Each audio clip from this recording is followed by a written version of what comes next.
Game begin.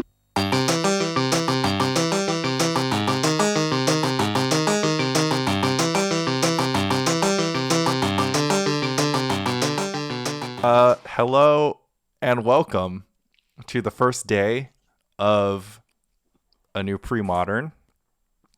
Premodern has woken up to new days. Ironically, when Lantax got banned, I was in the middle of recording Spike Colony podcast with Sam Black.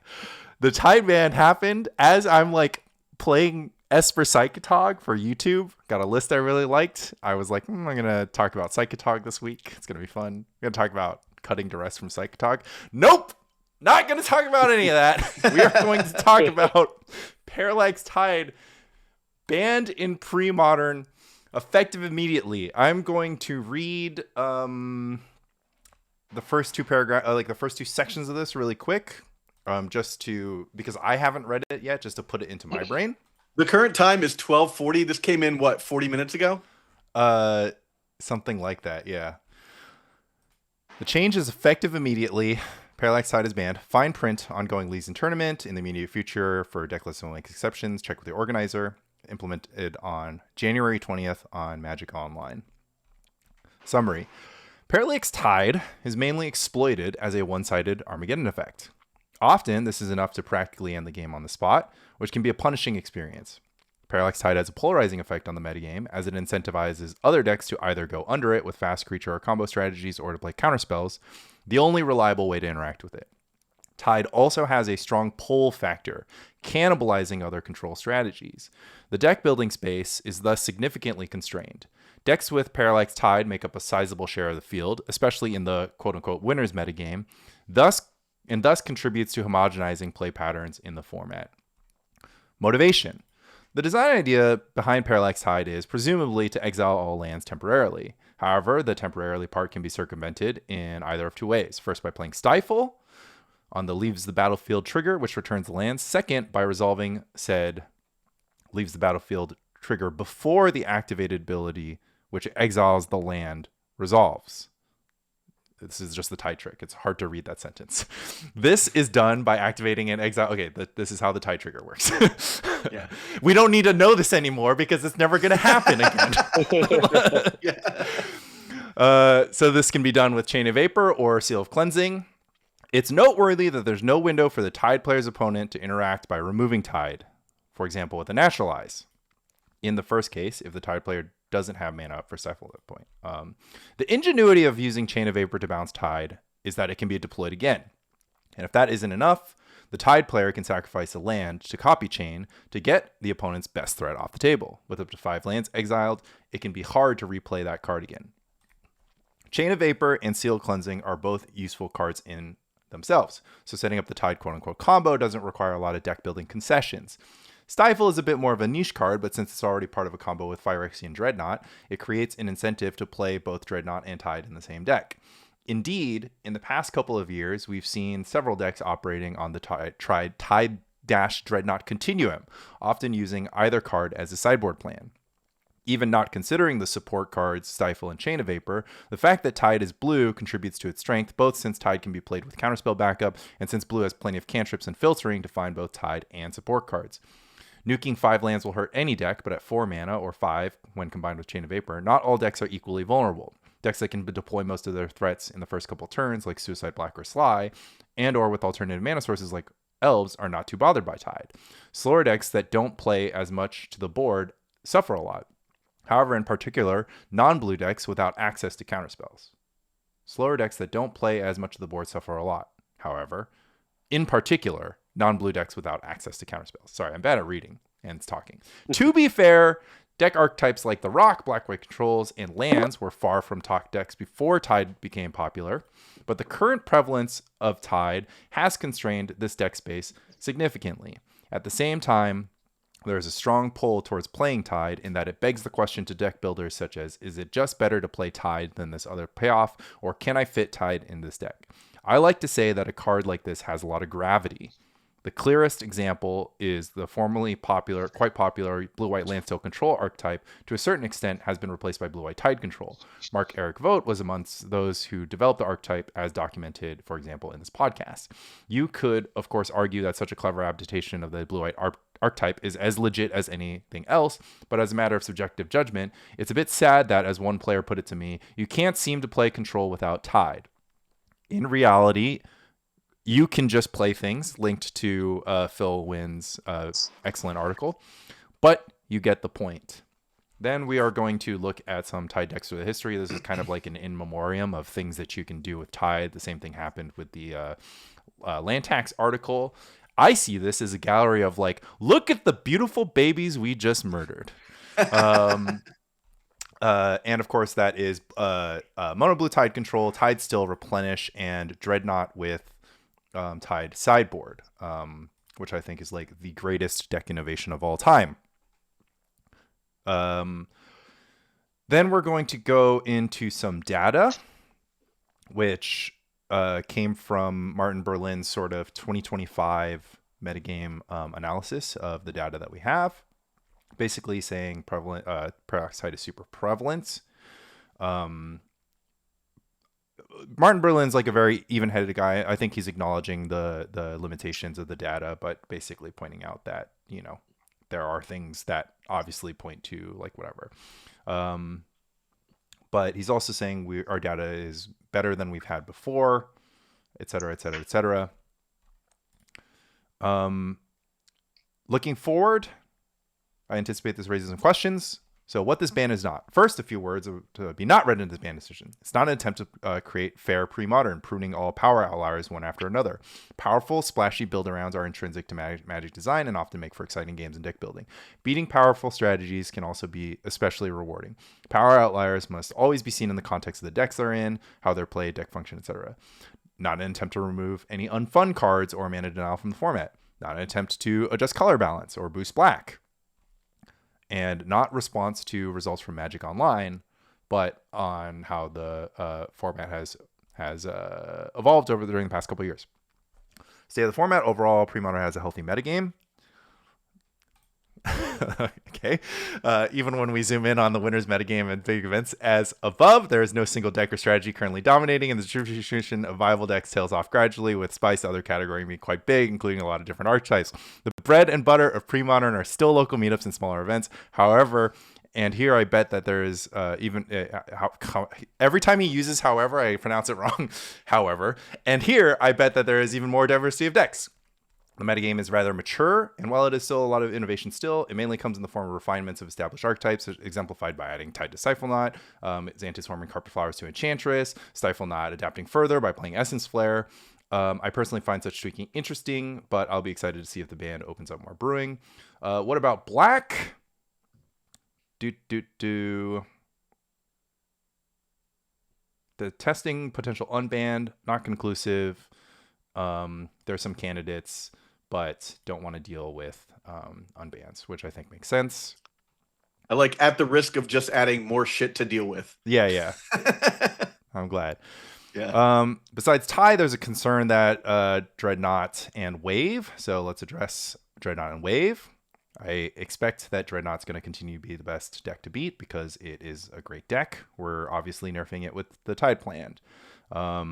This deck can go back to splashing white for Armageddon. Huge fan of that. Core Shell is strong. Also true. Enchantress made a comeback because it can beat Stifle-Knot. Enchantress doesn't like Tide, especially coming from the Replenish deck. So a first order effect of the ban would seem to push Enchantress. It's hard to foresee that happens if the meta starts moving, but I think there's plenty of tools for dealing with Enchantress. Reasonable. Everything's reasonable. It's Martin Berlin. Combination of Wave and Opalescence, utilize both Enchantress and Replenish, is tough to deal with for many decks. Just like in the Tide case, can be repetitive and frustrating. With Replenish losing Tide, we'll see if it's worth building around the control part of Replenish, perhaps with Decree of Silence. Lol Lamau from me. I want to see that. And certainly easier to make a comeback from losing your creatures than losing your lands. You can disrupt double wave with Naturalize. Premodern is on Magic Online. Growing Pains. The metagame does seem more homogenous with collecting around Stifle and Sly. I've experienced this firsthand. Well, the challenge results just say that. And Magic Online kind of has its own logic with its economy and player population and like whatever. And talking about Tide nostalgia, little Ankh Tide, Phil kind of doing an early Tide combo deck. Lanny Huang, the first person with a recorded result of a Dreadnought main and Tide sideboard deck. Just going to throw that out there. Okay, now we've read the entire article. Let's start back from the top. Did something happen? I don't know. Feels like something. I feel like we need Flores on here to chime in on whether or not Cabal Stronghold Stronghold Cabal is playable again. Oh yeah, right. Flores is pre-releasing right now. His loss. Okay. Oh man. I mean, this is why you don't pre-release, man. Okay. Parallax Tide is mainly exploited as an Armageddon effect. Ends the game on the spot, which can be punishing. It has a polarizing effect on the metagame. It incentivizes fast strategies. And it cannibalizes other control strategies. I don't think anybody on this call has a disagreement with the idea that the metagame is Tide decks that can be Tide, and people still clinging onto decks that get annihilated by Parallax Tide. Like, it is clearly a pillar of the format. It has been for going on 2 years. We all agree. Well, yeah? I agree with that, but I think there's also just 20% of people play whatever they want to play. Yeah. I mean, that's the people who get annihilated, right? And it's okay to get annihilated if, whatever Tide is like 1% or 5% of the metagame.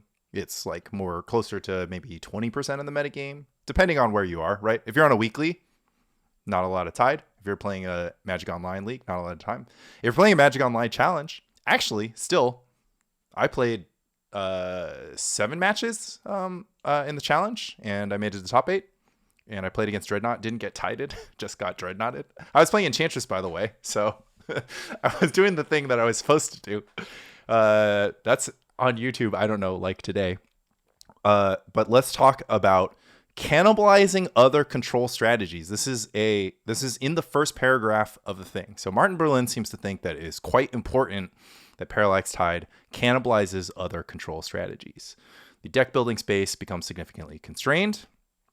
And you kind of get this homogenizing effect on this. So my position is that control strategies are not entitled to existence. Like, a control strategy exists if it's good, and if it sucks because it has to play Parallax Tide or it can't defeat the card Parallax Tide, like, them's the breaks. Like, I do not think that a style like what I will lovingly call a removal deck is like something that has to exist. Like, I think that, somebody bemoaning the fact that they can't play Fact or Fiction blue cards without playing Tide in their deck, one is like a little bit disappointing because they can, and I've seen it done, and I think that there are like exploitative trade-offs or vibe trade-offs which are interesting to make. And I think that it is lame to like be in a position where you're brewing a deck and you think that you can't just play things, as Phil Wynn puts it, but actually that you are strategically prevented from playing things because that is the puzzle. Like, I try to build very, very competitive decks. I try to build the most powerful deck that I possibly can, even if it's Esper Bobs, even if it's 5-color survival, even if it's Grotog. Like, I'm building the best version of the deck because I have a hypothesis that not playing these pillars, not playing Dreadnought, not playing Tide, Replenish, like whatever, gives me an advantage. And I have the tools to address that. Like, this I think is metagaming. I think this is like at the heart of competitive Magic. So this is the sentence, which I don't like, which is, why do we think that cannibalizing control is necessarily a bad thing? Take it away. I think Phil should take this. Phil's the control guy. Yeah, as a control guy, I agree that like there's no archetype or macro type that is entitled to existence. I think when I read the sentence of it is absorbing another macro type into its its play, or like what would otherwise see play if it didn't exist, is more so leaning on the, is this card constraining a bunch of other cards that would see play otherwise if it wasn't for this singular factor. Um, I think about that a lot with Legacy. I've been thinking about that more with Vintage. There's like whenever cards like sort of give you where your guardrails are on a format, like where they're capped at.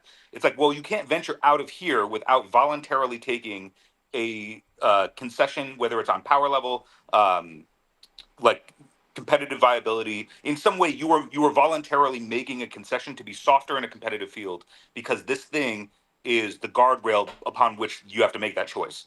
And I think that I remember whose podcast was I listening to, but I remember they were talking about, oh yeah, you would be able to solve all of the waves if you just tacked on the activate only as a sorcery the way that Parallax Nexus does, and then you couldn't actually do all of the things that make this card like away from like the design intent that it had, right? But I think that like I agree with Lenny. I don't think that like control needs to exist, but I think that the choice of banning something like Tide is more indicative that like it will release the floodgates of a bunch of other cards that would have seen play or could see play that were just sort of guardrailed out because of its existence. Is there an example of a card that you want to throw in there? This is actually like I'm trying to think of like if there's another one for premodern. I was thinking about this because Zach and I were talking about it for our Durdles podcast, where I had written an article about Bowmasters in Legacy and how like a bunch of cards just can't see play because of it, even if it's not seeing like the most play, or if it like teeters off because like people like recognize that because people are playing around it, now we can like sort of shave those numbers. I think that like for this one, it's like I don't know if you could put like where land tax was in a similar space. I also think that like Parallax Tide was just like released in the same way that like when land tax went. The land tax, man. This was debated, or actually you guys were debating this on your YouTube channel. So everyone check out the somewhat prescient last week, last Friday. Video from Eternal Durdles. I think that there were Tide decks. I actually played land tax against Tide at LobsterCon 2023. And it was a blue-white Tide deck. And at the time, the individual that I played against thought that their blue-white Tide deck would beat the blue-white Landstill decks that were trying to prey upon the Parfait decks. And I'm like, you have gone too deep, brother. Like, nobody's playing Parfait here. Like, they're just playing Burn and, like, their cool deck. Like, you can't... And so I decked him in game 1 in 50 minutes. And then... and then that was the game. Andy, you were about to say something. Does anybody else want to throw like chat is like black white control is back on the menu, which I think is interesting because black white control was a deck that seemed to be reasonable into Dreadnought, even with the Tide plan, depending on the Dreadnought style. Like if it was like the AK Dreadnought, you could probably get grounded out. Obviously, Tide embarrasses Eternal Dragon, so Eternal Dragon is back on the menu, sort of. But that's sort of one of the things that I wanted to point out is that. So I take the opposite stance of you and Phil. I do think that control deserves to be in every format. I think that every format should have not an equal distribution of deck archetypes, but at least some representation of deck archetypes. But I think if anything, so I've got it here. The Brewers Award from the Order of the Sacred Torch event, right? I did play a non-Tide control deck. I played like a blue-white Phoenix browse deck. But the point that I wanted to make here, blue-red. It was a blue-red. Blue-red browse control deck. Decks like that are back on the menu, but specifically, you're saying black-white control is back. Go get your Thawing Glaciers right now. Thawing Glaciers is a card you're allowed to play. I'm going to stop you right there. It's not going to happen. Thawing Glaciers is a card you can play. There's still Sabo's Web, Wasteland, Armageddon. Like just... Yeah, I mean, two things is like, one, I think people are overreacting about like decks that folded to mana denial being viable again. Like, there's still a lot of mana denial. Yeah, for sure. I'll put on my Billy Mills current hat. Armageddon is still a thing. Terrageddon, like, there's still plenty of ways. So I think, like, Black White Control is probably still not the most viable if Armageddon is still a force in the meta. Same with like things like Rifter. I do think I saw Fran was posting, like, I agree, Oath Panza, this sounds really good for. I think the tides were what really drove it out from, like, That's a yikes from me, dog. You ever try to build a deck that tries to beat Sphere of Resistance, Oath of Druids, Stone Rain? I would like to speak in on this point. Web just cleans it all up. Every color replaces itself. You can play with welders. There exists. You can play with welders. Yeah, there exists. You know no what such card answer. Goblin Welder triggers in the Oath Panza deck? that is pretty good. What card? I don't know. It's Oath of Druids. It's in Oh, the yeah, that is Well said. Well said. Yeah. Yep. And you can Pyroclasm it away, but there was no such like clean and accessible, like, if you woke up that morning and you're like, I'm sick of player XYZ's malarkey, I will. Yeah, you would put 4 Sabo's webs. This Yeah. to me is kind of like a specific kind of cope that I don't particularly enjoy, which is just like you can sideboard against this deck idea, because there's kind of two things happening. One is like, okay, I'm trying to play exploitatively, right? That's the kind of, like, I show up to the meetup and everybody's getting their warm-up games in. Everybody's got mountains up, right? And you're like, oh, time to slide those circle of protections right into my sideboard. So same thing, like, the New York meetup before the big New Jersey tournament, I'm going to roll up to meetup and I'm going to be like, oh, like, I see Bill here. I see Luis Neiman here. Billy drove all the way in. He was working in Long Island. He came in. I'm just like, 4 Sabo's weapon to the sideboard thing. So and that, use the term, please. And that to me is not something that, like, feels like an experience that has to be protected within the metagame. Because the simple answer to that, right, is basically what Flores did, which was he won his, like, little 3-rounder, and he just kind of had a read that, Elves was going to be good. And so, like, the idea that, your deck can beat X deck because you put sideboard cards in it isn't really a deck building thing to me, because, your deck needs to exist for longer than one tournament, right? And so it's either right for your deck to contain Sabo's Web, which was seemingly the case with Replenish, right? Like, when we actually, like, we had this metagame before, right? We had this metagame before Tide Knot existed, which was Replenish needed to find a way to get up to 4 mana to ever cast Replenish, and it would do that by casting Sabo's Web. And it made sense in Replenish. But it wasn't like Elves could play, Elves wanted to play Sabo's Web because it would be like a dumpster. So what you're kind of protecting is, like, the experience of this person who's playing some deck that gets clowned on by Rishton Port and Wasteland, and they're like, well, I'm going to play, like, 4 Sabo's Web, and then that actually unbalances their deck, and then they're, like, not good against other decks in the meta, but they crush Oath Panza because they have this, like, mulligan to Sabo's Web strategy, and it kind of falls apart from a strategic level. And I don't really believe in being like, oh, well, this deck is quote unquote fine because somebody can just put cards into their favorite deck to beat that specific deck, because I just don't think that's, like, a thing that actually happens when you, like, play premodern from week to week over a long period of time. So this reminds me of, like, a legal concept of the value of predictability.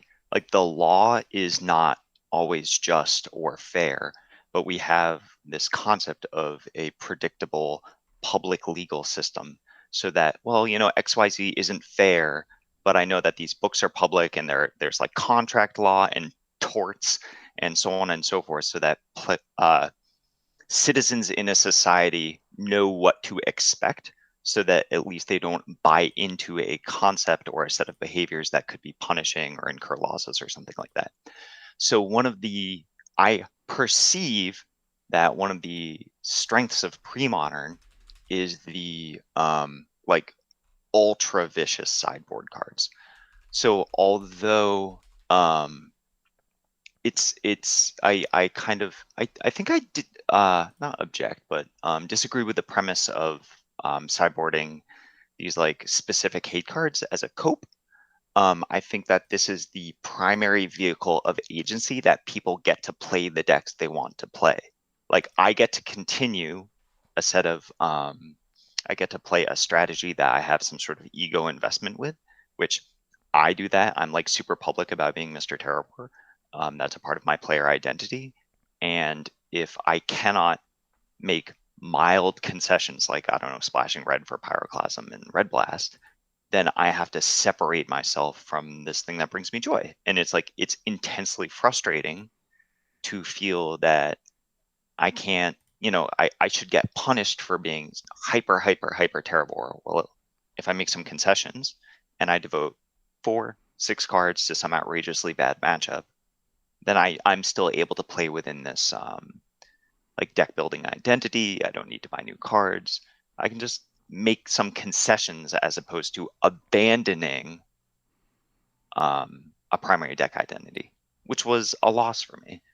Can I yeah, I also want to say, as somebody who is totally I can't relate to somebody who dedicates themselves entirely to one archetype for the entirety of their life. That's a strange concept to me. I've never done it before. But I think that like the big thing that stood out to me with what Martin said, also that's a joke for anybody watching that doesn't know. Yeah, where's your miracles, Jack? Okay. I have a quick question, which is, what if I'm Andy Levine and I'm just a exaggerated version of Andy Levine, and actually I devoted my entire personality to Tide decks, right? That's a loss. I'm actually quite hedged on Replenish here.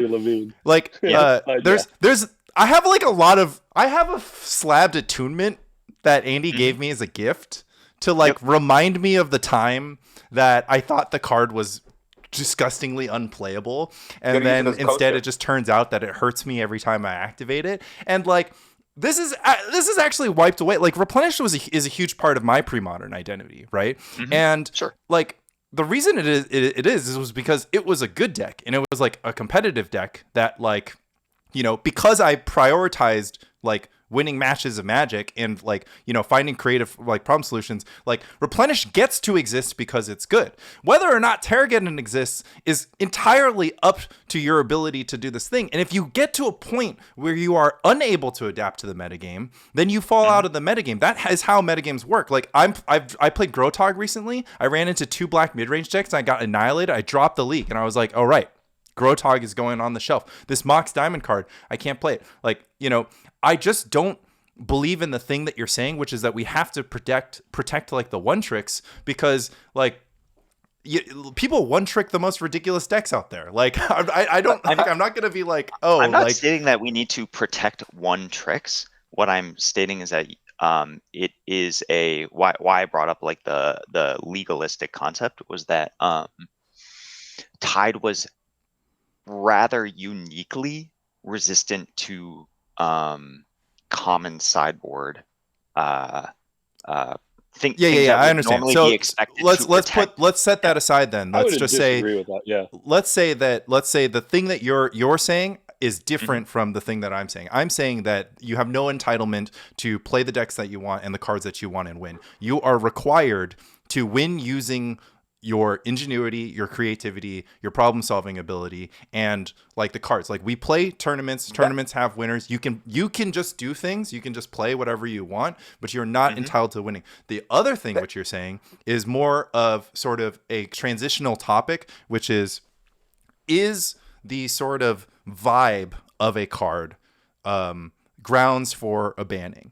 I think that this was something that was the one sort of critical comment that really hit me with the discussion with Flint when Lantax got banned. And he said the sort of pastiche, the culture of premodern had turned on Lantax. Like Lantax had sort of worn out its welcome, and that there were just simply enough players who were sick of it, that didn't want to deal with it.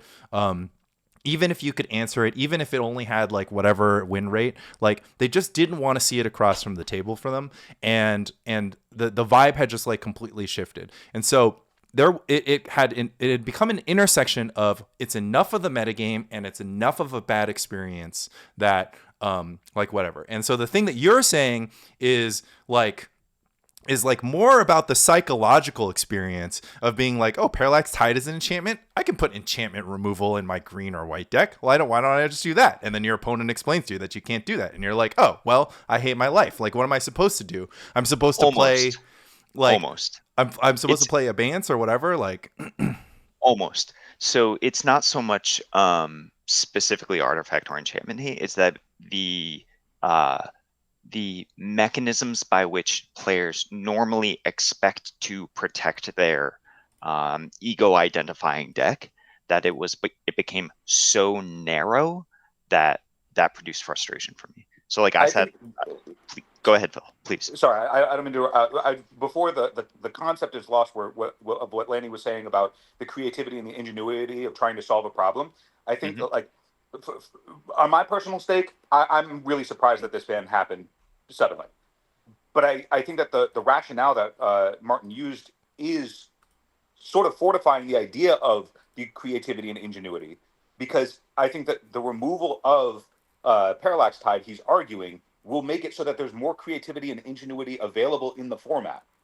So like you could look for like the creativity and ingenuity of ways to try and solve Parallax Tide, but that, like what Billy's saying, is so narrow comparatively to if it's just not around, and then it opens up what we were talking about before with like it opens up the format so that the guardrails of the format become wider. I agree with the idea behind this. I think that the question is the confidence interval that's a thing that's going to actually happen. As you identified in your YouTube video, like Parfait left and Oathpanza effectively replaced it. It did a lot. It attacked on a lot of the same angles, and it became like the red green Oath deck was like a menace. Like I think people sort of forget this period of time from January of 2024 up until LobsterCon, where it was just like a really, really excellent deck that was very, very difficult to attack with like a wide range of strategies. The ways that you attacked it were kind of like this black-white control Eternal Dragon deck. You had like Replenish putting 2 Sabo's Web in the main deck. Like, you know, I was deck built like it's actually kind of funny. When I was deck building post land tax ban, I still felt basically oppressed even by the concept of the deck when it was just Sphere Resistance and Cataclysm, and I called it the green white Oath Plush deck. So like the idea that it opens up creativity because it has to be like tied out, you know, takes like it needs to we need to be able to move from this place where you kind of have an idea, like these ideas that are living in this equilibrium, right? And you're trying to say like, okay, well, we're going to take this one out from the top, and there's going to be like a rearrangement where ideas start coming back, right? And they start kind of like flood in, and then they create this sort of new equilibrium that is less concentrated, less like more disparate, more like, you know, interesting, more imbalanced. And I think that that's possible. I think that if that doesn't happen, which is in my mind a thing that like didn't happen with the land tax ban, like not fully, maybe it's tough because the land, like after the land tax ban happened at like we're on this like pre-modern growth trajectory where more and more people keep on coming into the format and building new decks, right? The Magic Online thing is crazy because people are just like putting cards in decks that you're just like, of all the OGs like wrote off, right? And we're just like, oh, you can't do this, you can't do that, and like whatever. And then, you know, Magic Online people are just like, oh, well, I don't know, I remember this card from whatever, I'm just going to put it into my deck because it sounds cool and it gives me good feels. So it's really hard to isolate. People are playing 21 for God's sakes. To interject real quick, I think that like comparing the land tax ban to the Parallax Tide ban is a trap, because I think that land tax was banned for vibes, not for power level or keeping other things out. Okay, yeah. Where I think that the argument for Parallax Tide is that it is, because if you wanted to do anything else, you have to go, well, Parallax Tide is better. I'm voluntarily doing this thing that's not as good as Parallax Tide. Yeah. Whereas like there was no argument for that for land tax. Land tax was a deck and Tide was a tool, basically. Yeah. Okay. The land tax was like, you know, it takes too long to play games. Yeah. Problem. The comparison, though, at least with Red Green Oath, is that Red Green Oath, the floor of it is the dredge problem in Legacy, where if like you see 2 of the dredge homies that you know have the deck built, you just go like, okay, 4 Leyline of the Void in my, I don't know, burn deck, who cares? And that you have the same cyclical nature of just like, I keep these in my glove compartment, baby. You're not stealing this 4-0 from me. And that's the floor of the red green oath deck. With Tide, there is not the same cyclical or like immediate responsiveness where you have to like change strategies.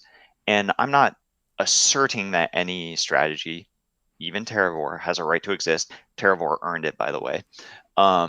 It doesn't. You don't have a right to exist, but at least you have the ability to cling on by just being like, okay, Well, 2 web side, 2 web main. Like, this is my concession so that I can play, I don't know, blue green I think shitters I or think whatever. where I disagree is I think you might be undervaluing the power level of like good sideboard cards against Tide. Like, I think Tide, like any green deck, if they wanted to, could beat Tide Sure. with like 5 or 6 sideboard cards, maybe. Yeah. And I think we accept that out of burn. Like, in order for a deck to beat burn, you might need 5 or 6 sideboard cards, but we don't accept that here.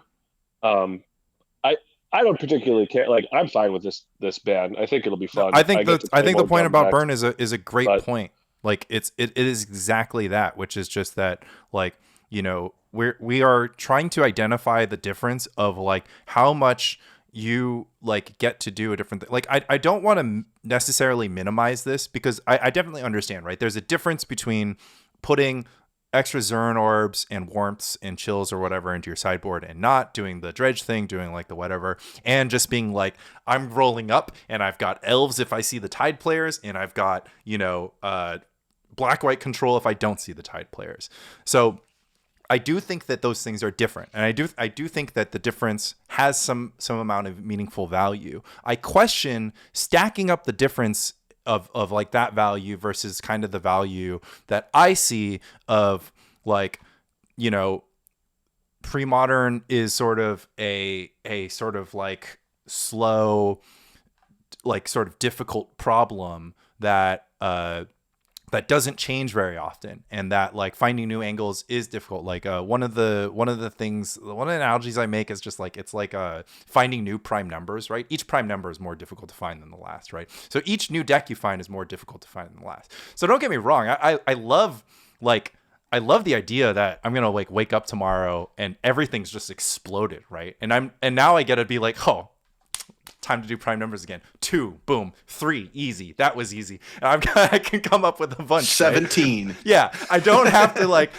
to think of one that's like 1,000 digits, and I'm like, oh shoot, what's the next viable prime number? So like I'm into that, but like that's the thing, is like I like that's to me is the difference, is just that like how difficult it is. Like we're gonna find all the easy prime numbers again, and then we're just going to find ourselves in the exact same spot if, like, when we're talking about the value of sort of flexible deck building, because I fundamentally do not believe that the TGED guys or the guys that just get annihilated by XYZ deck, they always exist, because there's always beautiful, beautiful decks that are just struggling to just hang in there and be like somewhere near the metagame, and people love those decks. So, you know, maybe it's black-white control and the rock and that kind of stuff, and land still, like whatever, like all these decks, like that.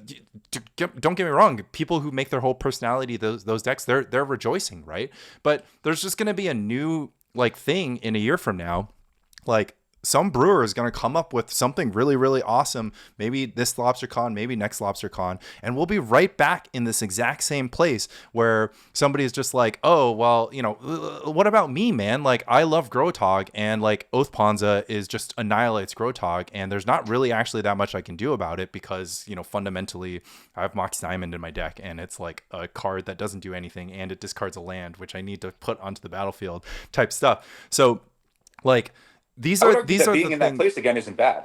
At least the person, at least we know that person, or rather, at least we are taking a chance that the new best deck is a deck that you can cast your spells against. Like mass counter spells paired with mass land destruction so this is a vibes-based argument. Like Yeah. Casting your spells feels Yeah. good. Yeah. Yeah, Getting and it's Stone like- Rain doesn't feel good. Exactly, Yeah. exactly. Like let's say I come up with like some outrageous, I don't know, replenish Panda Burst deck. I don't know. Like every once That you in a can't while. come up with, by the way. Yeah. Somebody else It's came up with already- it. yeah. Somebody else came Yeah. up with it. But like, sometimes I'm gonna get like turn 2 Ancient Tomb, Frantic Search, untap, LED, Burning Wish for replenish, like, and I'm gonna get to do the thing. And we know that is less possible with a tied best deck.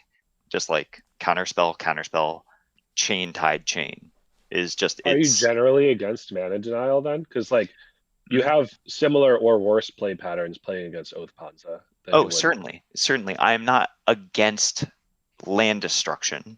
I am against a multifaceted bad vibe situation.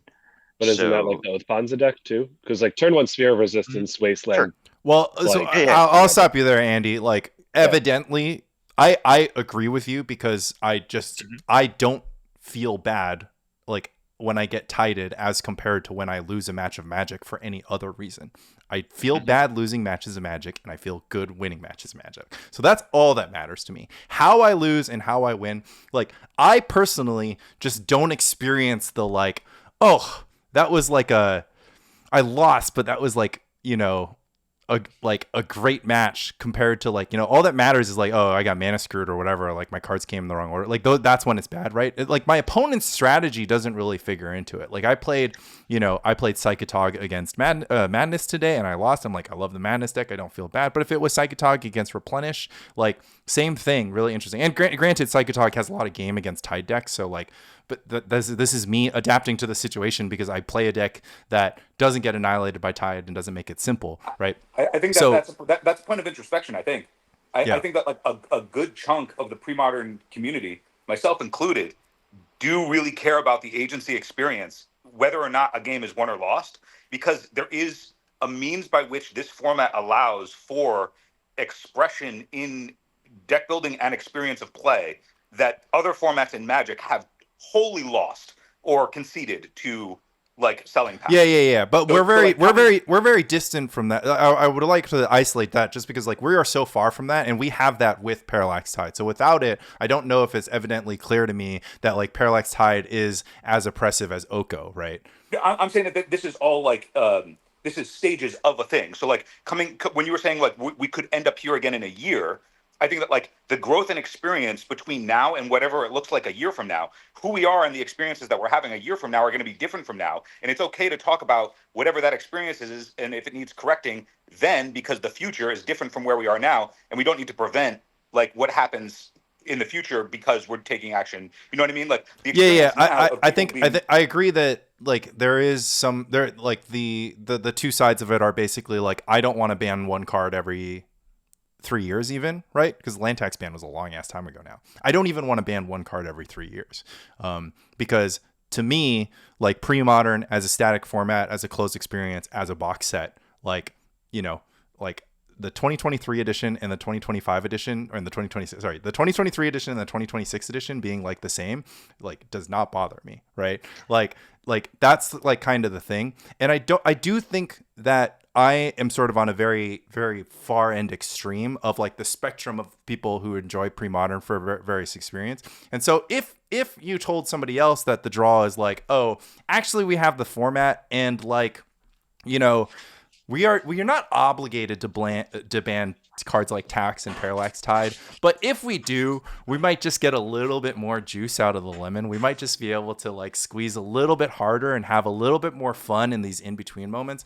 Like that's kind of the thing is like I'm also one of the things is like people will like to say, myself included, will be like the complainers are always going to complain, but the me's are also just going to continue doing me, right? I'm not going to quit pre-modern. I'm like, whatever. I'm kind of sad about this and annoyed and like whatever, but I'm going to keep I'm going to keep participating in this thing. So in much the same way, I'm not trying to say like, my opinion is necessarily more valuable than the next. And I do think, and I actually am like a more of like a pro complainer kind of person because, voicing your feedback is important and expressing your point of view is important.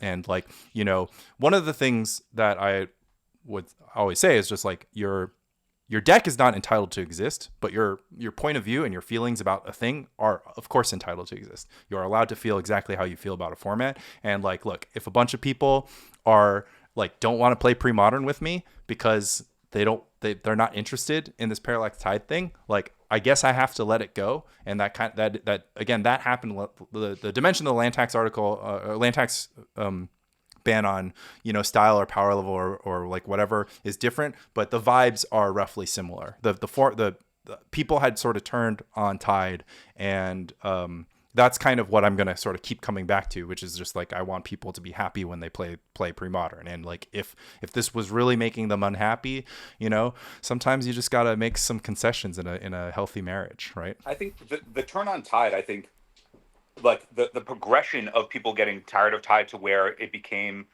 like to get to this point, like I'm surprised by this ban today. Like I didn't think that it was going to happen or it would have ever really happened. But like then looking at the data that Martin put in and then like actually assessing it, like, okay, if you actually were thinking you're going to take action against this card, like what is the rationale for it? And I think it's redundancy of experience across a bunch of different archetypes.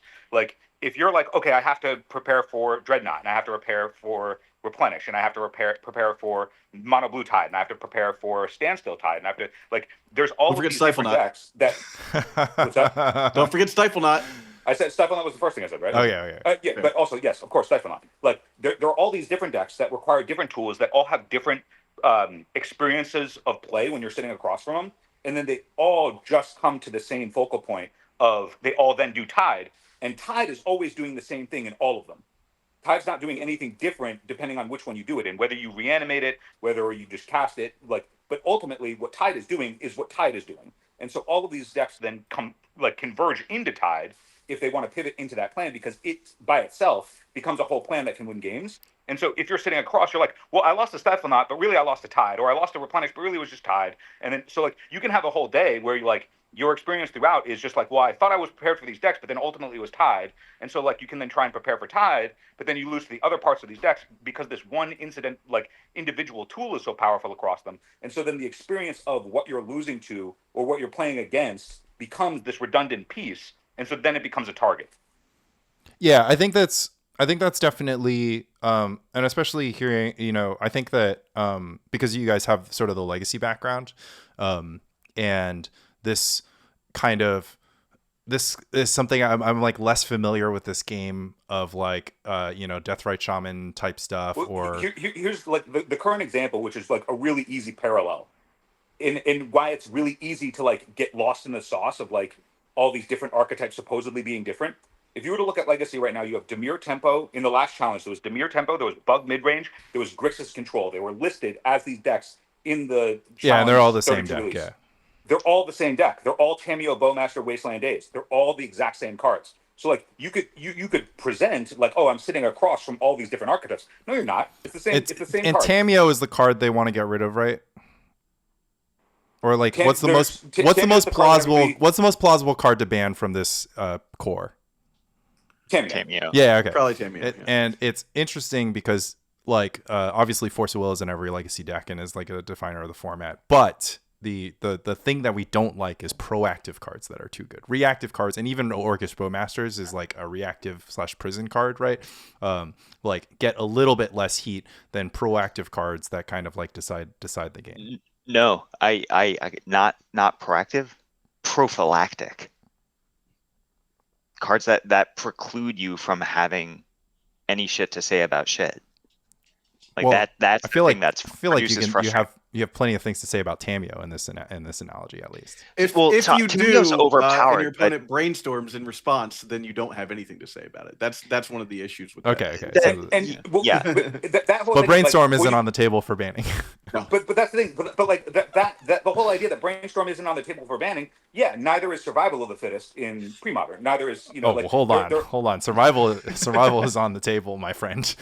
That card is really good. Why is it not on the table? Survival is absurdly good. Of course it's good, but like has there been any communal talk that like survival ever needs to go? Yeah, in the same way that there was with there are certain cards like in the time before the time where we're at, Elves was like the equivalent of like the deck that everybody, you know, felt whatever. But we're talking. In which case, you know, guys, Fredo, right? Like the notion of like in certain formats. Like, I mean, people discussed hitting a lot of things, and I do think that like you're sort of identifying that Guy's Cradle kind of fuels the survival engine, and then you can have all these other survival decks, and they're pretty fair so long as they don't pop up with Guy's Cradle. I think Elves is still like obviously absurd without Guy's Cradle, but I don't want to get too deep into that. I think that no. The argument that I wanted to make on that topic was, if you're looking at Tamiyo Brainstorm in that analogy and being like, well, yeah, Brainstorm's obviously the power outlier there that should go because it's causing these. Oh no, I think that I'm using it as an analogy. I'm saying that like Brainstorm is like just universally accepted that like that's where like Brainstorm gets to live in Legacy, and other things will die for Brainstorm's sins if it has to. And in Premodern, there are the power outliers that are allowed to exist, like Oath of Druids and Survival of the Fittest, and these things that like we all know they're power outliers. We know that they're the most powerful things to do in the format, but they get to live here, and everybody has accepted that like these are the power outliers that we're willing to embrace. And if Parallax Tide is not one of them, I think people will very quickly turn on any card that is in the format as a power outlier, you know, should the environment create for it. Like, I think... But by power outlier, do we just mean something that's protected here? I think that's the proxy that we're working with. No. Yeah, Phil's basically just saying, like, oh, like, you know, the sort of pillar of the format argument, right? And so, like, people would say that Tide is not a pillar of the format, and that made it very easy to ban. But like Oath is going to be hard to ban because it's a pillar of the format, or Survival is going to be hard to ban because it's a pillar of the format, or Phyrexian Dreadnought is going to be hard to ban because it's a pillar of the format. Like, I think that, like, honestly, honest to God, I think that Phyrexian Dreadnought like is the card that should be banned, and I do think that it got a pass here because of its sort of format defining identity, and because there's 1,000 YouTube videos up that I would hate to be useless now but there's like 1,000 YouTube videos, but that, so like, okay, I don't, do you guys want to talk about format pillars? Is this an interesting thing? Because to me it kind of feels like it's like, you know, it's like this other thing which is sort of just my comment on like where it gets to live is more so in the vibes based space, which I think Premodern's pretty deep in. And if there's something that's like egregiously powerful, and we all understand that, but the vibes around the card are like people enjoy it and it's fun, and there's like agency against it, even if it's like you know, the most powerful thing that your opponent is doing or that you're doing, that like it's communally more accepted, even though we all know that it shouldn't actually be there. Yeah, it has some function. I mean, it's I guess it's an interesting thing. I think that, like, you know, it's these elements are intersecting very interestingly, which is sort of the Tide metagame share, which was like high and across multiple decks. Its lack of community support from like, I love playing these decks because like the people who played Tide decks were just all sickos, and like they knew they were sickos. You and I are in the minority, my guy. You and I love land tax. We want land tax around. Like I wish it were here, but we're also in the minority. Well, no, we're sickos. Like, that's the problem. Is like we're sickos, right? Like, well, it was like there wasn't like you didn't have like the Billy vibe of just like, oh, he's just like a little boy with his favorite cards and he's showing up to the game store. It was just like, nope, we're the playground bullies. Who am I gonna punch up today? Whose lunch money am I gonna steal? Like, these were the Tide guys, like Mike Packer, Rich Shea. Same thing with the tax guys, like me, you, Mark Vogt. They were showing up and they're stealing people's lunch money. Nobody wanted to protect that. Nobody was like, think of Mike Packer. He loves playing Replenish. You're going to take Replenish away from Mike Packer? Mike Packer's like, dude, take it away from me. I don't care. Like, I'll just go do something else. Like, I'm the bully, right? Like, I'm going to keep bullying y'all. Like, it has to be an underdog story. People's beloved decks need to have some form of antagonist. And it was really hard to be like, ugh, these Elves guys are just bullying the Tide players. They're so mean to, like, they're just stopping the Tide players from being able to beat Elves. And that was specifically because Replenish clowned on Elves without the use of Parallax Tide. But of course, Parallax Tide makes Replenish a deck, which at the same time. And like, I think that this blue-white Tide control, Replenish, and Dreadnought thing is what, like, made it too easy for the playground bullies to like, made it too easy for Goliath. I'm kind of starting to see the picture a little bit more clear with this analogy, because like I do think I agree with Andy Levine, which is just that like you can beat Tide decks. Everyone on this call agrees that you can beat Tide decks. We've seen it. But the like, even though Replenish and Dreadnought are like sort of two different decks, in many ways they still just create the same sort of negative atmosphere, gravitational pull. Like they still kind of create this like vibe thing that's really plausibly hurting the experience of the people who are just kind of like came here to game kind of thing. So I can sort of buy it in that direction for sure. Mainly because it's just it would be simpler if it was just like, oh, play green decks, or play green decks with good sideboard cards, or play Enchantress kind of thing. And I do have to say the Enchantress evolution is brilliant, right? Because it looks really excellent against Dreadnought, Tide Control, and it can plausibly beat Replenish because it can put a Parallax Wave in play first. Can I ask the gang something? So Lanny, you had stated that you are and correct me if I'm wrong, but that you were sort of method agnostic to your wins and losses. Sure, yeah. So just sort of thumbs up, thumbs down. Let's say I went Dark Ritual, Doomsday, and then I went like Fire Blast, Draco Blast you. Like totally just like 19 damage. You took a pain land, and I just like, boom, just got you. Or I can go Counterspell, Chain Tide. And in both cases, you have resolved 0 spells. Does this win and does this loss? Or rather, do you lost to both? Do these feel the same? Because in one of them, I'm like, dude, hell yeah! Like I hope you win. I want it, yeah. Right. So but that's exactly what I described, which is that we root for underdogs, right? And by identifying that the person doing the thing was an underdog, like we have more affinity to them. And I think it's like, my point about being agnostic to that is just like my goal is to like win the tournament and whatever. And so like if I lose to Tide, that prevents me from my goal. And like just as if I lose to random Doomsday, like that prevents me from like. So one example is actually quite simple, which is just that like, oh, these black mid-range decks are more fun, right? And they have more of this underdog status, and like they're just another thing that I have to prepare for. Like people pulling random stuff out of the bag is just another thing that I have to prepare for. Like I go in with with more deck flexibility than I guess everyone else on this call, except for I play lots of blue decks, right?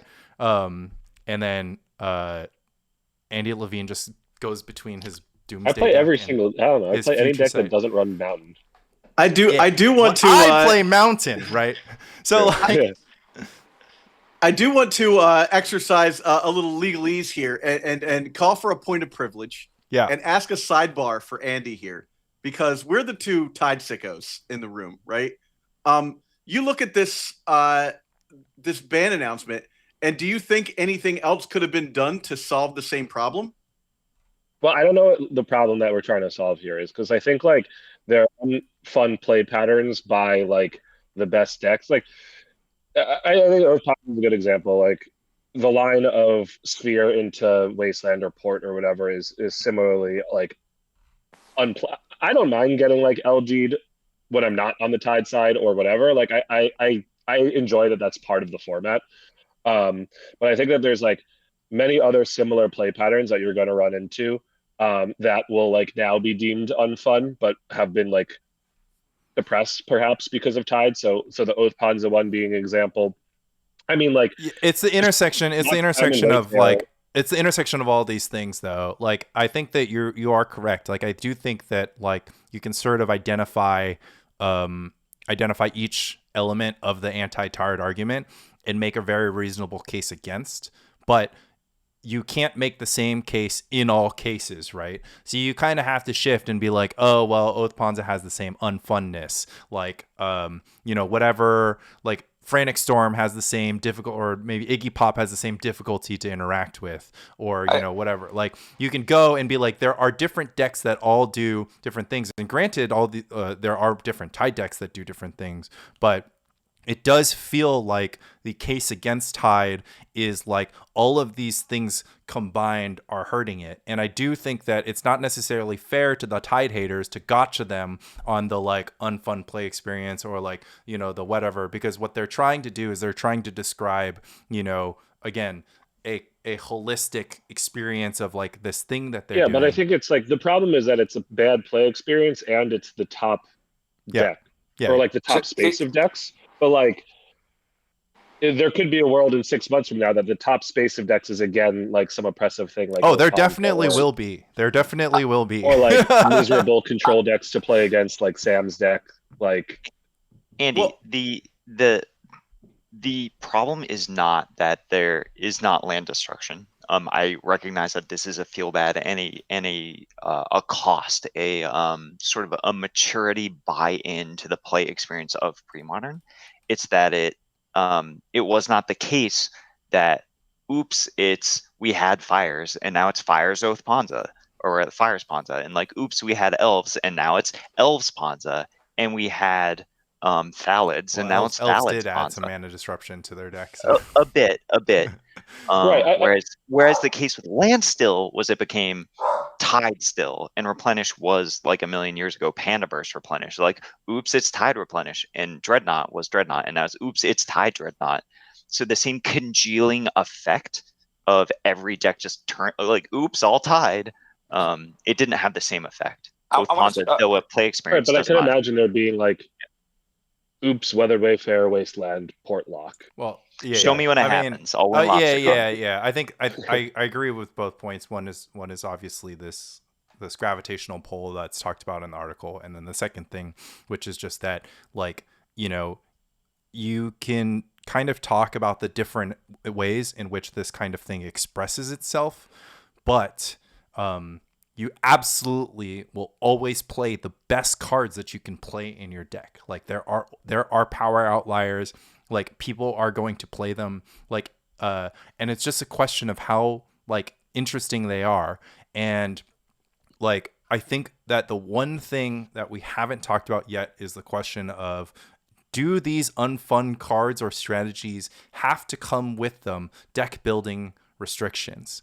And I think that that's like a big part of it, which is that if you want to play Oath or Survival of the Fittest or Phyrexian Dreadnought, even, I don't know, shrug, like those come with deck building restrictions, and the deck building restrictions for Replenish Tide Control Dreadnought and Blue White Tide Control, like, were not necessarily as play Chain of Vapor, which is just that's fine card to also play already. Yeah, that whole paradigm, I think, like if unfun is coming up a lot as like a talking point, and one that carries a lot of weight when it comes to premodern specifically. And when I was trying to figure out like how would you define fun if you were to use it as an argument stake for argument's sake? And I think that the closest thing that I've been able to come up with is that the cards that are more unfun are the ones that implicitly require less risk to optimize. So the cards, like in Billy's analogy of like, if I do this thing and then you do this thing back, there's implicit risk that you have to like, and tension that is created by those decisions, where the cards that are the least fun are the ones that do the thing that feels bad, but then also requires the least amount of risk from the pilot. Yeah, like in order for me to actually do this thing, I don't have to incur any risk or concession or like, so it's that tension, right? If you have to take a super high risk thing to do something that is supposedly unfun, that unfun thing, I think, like becomes way more like, hell yeah, dude, you took that risk and it paid off. Yeah. As opposed to, oh, you took no risk. This thing, like, what do I even? I think that like that scale of risk is even putting Dreadnought into play comes with some risk, and that is also talks on the angle of like the deck building expense of putting it in your deck. And I think that's like a super reasonable argument, and it's really just becomes a question of like, okay, well, how powerful thing that is, right? Because obviously Swords of Plowshares has a very small deck building concession, but it also has a very small impact on the game when compared to it. So these are all super relevant things when we talk about whether or not something is a protected pillar, or like an experience that we're willing to protect versus not. Yeah, I think the sliding scale, I think it's easier to like talk more pointedly about like what is the incurred risk or concession that this card requires, as Yeah. opposed to is this unfun? Because from my POV, like I found land tax to be a super fun card to play with, and others did not. But like, Yeah. I can also Sometimes you see would that, like, sometimes you would play land tax, but not play a land and try to trigger it, and then they would play a land and then blow it up, and then like that was that like risk vibe. Or you would keep a hand that was just like plains land tax, and they'd duress you, and then you'd had nothing, and then you actually just like lost the game on the spot type stuff. yeah, Like but that's like the at energy of land least tax. that at least is something that land tax did that Parallax didn't. And like the only problem was, all that said, putting it onto the battlefield and getting it to trigger still was not very risky. Like Yeah. the notion of like the if you go, okay, I have to cast, like in Oath Panza, if you're like, I'm gonna cast this singular land destruction spell, you're like, I'm tapping out, doing this thing, Yeah. and there's nothing else. Well, it's also around just it not with- it's not powerful enough for us to care, right? Stone Rain is just Yeah, not exactly. a powerful enough card. Like it is actually a feels bad card.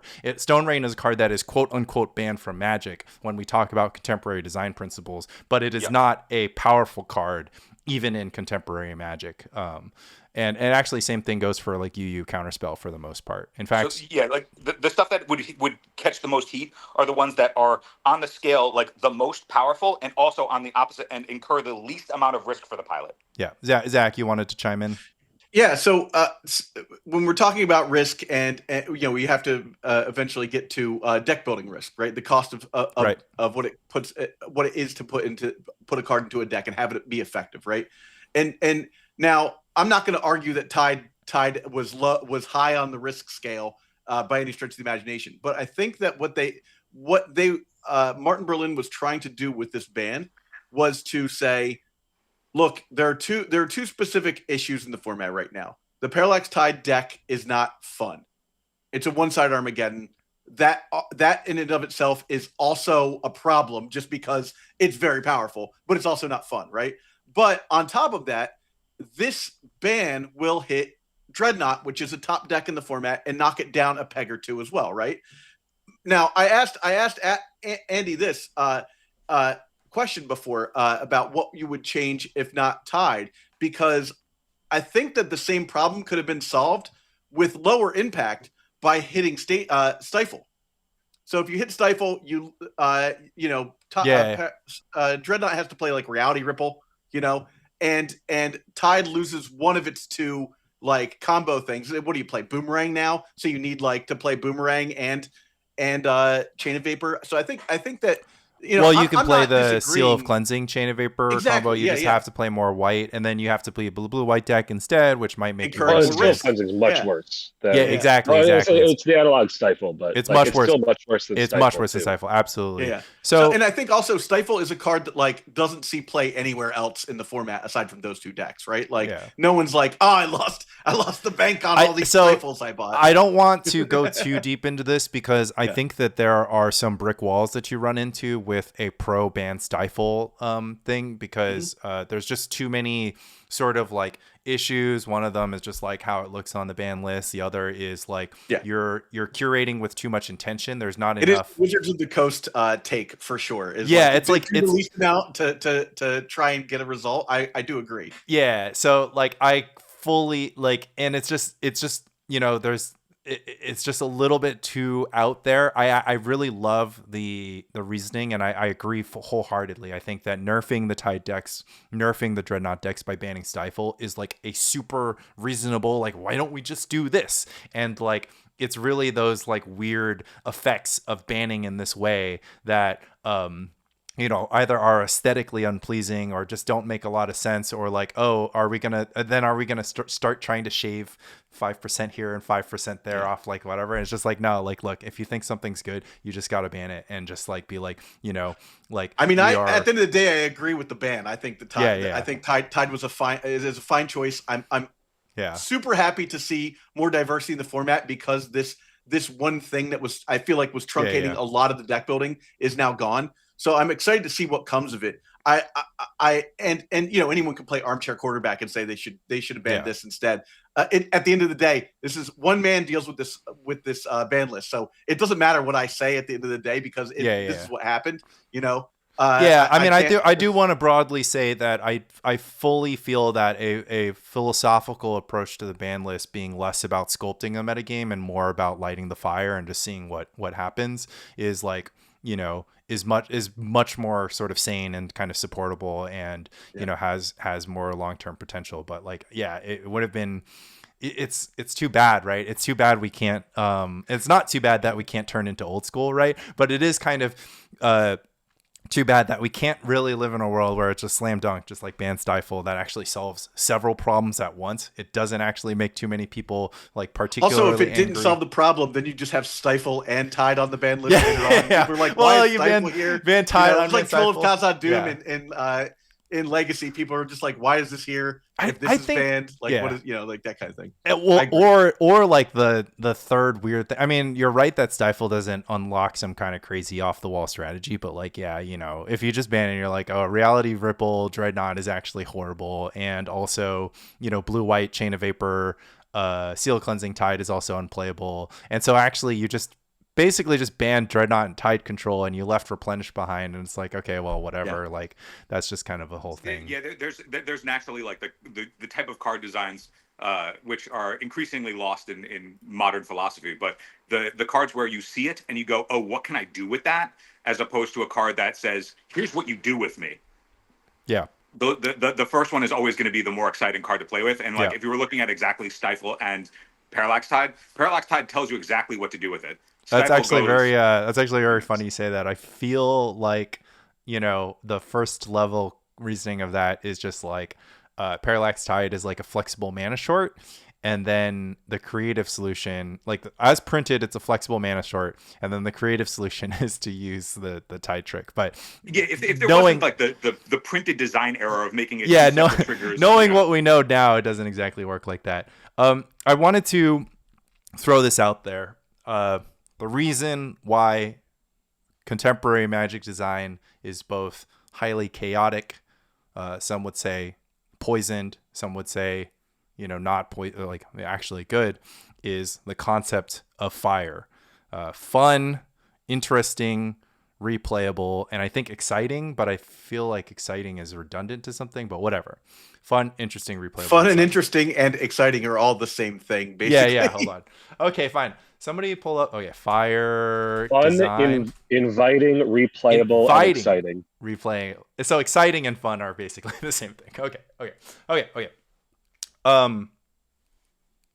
So this is the sort of the creed of modern Magic design, which is just completely thrown it off the rails. It gave us all these horrible design mistakes, and yet at the same time, I fear that this should be the creed of good game design. These things are good to have in your game. These things are good in pre-modern. They're good in contemporary Magic. And in many ways, you want to think about how you can make pre-modern all of those things without adding new cards and new sets to it. And so I actually think there is a case to be made of using the ban list as a tool to make sure pre-modern has effectively enough fire. Now, this gets us into trouble, and this is kind of like basically my problem, which is just that like I think that pre-modern is all four of these things already. Like, why do we need to change it? But over the course of this call, generally speaking, I do think that the counterpoints to Tide have been made along the lines of it's unfun, it's not interesting, it's not inviting, unless it invites you to play it in all your blue decks. It's not replayable, it's a homogenized experience, and it's not exciting. Like, I just lost the game. It wasn't crazy Doomsday combo. It like wasn't one of the things. So in many ways we value fire, but in many other ways we are the refugees of fire corrupting contemporary design. So how are we going to maintain this balance between making our format as fire as possible, but not making the same mistakes as modern Wizards of the Coast? What you got, Billy? I would like to make the distinction between, I think Fire design principles are, it is a phenomenally good design assessment criteria. I think that it is super, super easy to fall into a trap about fire design because it was introduced alongside like War of the choose- Spark. Yeah. Unbelievable power creep, yeah. Okay, so like power creep is a distinct phenomena from those things. Getting like chased out of your format by like incessant production schedules, getting turned off by like the fact that like every universe is beyond is an advertisement. It could be other things, but it is that definitionally. So fire design is conflated with so many other concepts that occurred contemporaneously with fire design. Yeah, yeah. You can make the case that modern Magic simply has not effectively maintained the fire of Magic. Zach, you were gonna add something? Yeah. So I was looking, especially when you talked about fire, and we were, there's a risk of talking anachronistically about design because we're looking at pre-modern, right? But I quick aside here. Yeah. I wanted to say designing pre-modern, the box set, and the only design choices you can make is the band list, right? Is different than literally how the cards are designed. Of course. Yeah. So I thought about that, and then like, what is the opposite of fire, right?